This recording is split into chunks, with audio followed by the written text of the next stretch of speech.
یکی بود یکی نبود، موقعش بود باشی ولی کسی نبود.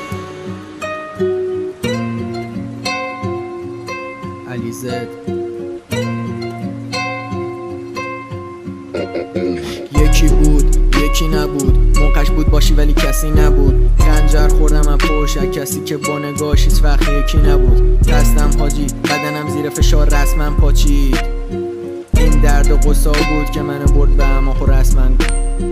دوست دارم ولی سنی سیاه شده بدون تو زندگی. سیگارو میزنم آروم شم ولی تو پی حسشی.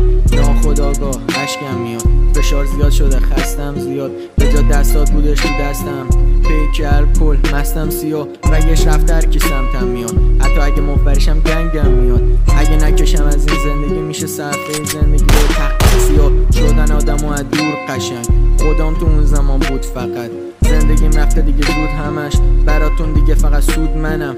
رسید دوباره پنجشنبه‌های بارونی، چشام اشک میاد زیاد بارونی. روی زمین خیس قدم میزدم تنها که یهو دیدم تنت بارونی. زدم رگمو میاد خون زیاد، شده آسمون تو روز سیاه.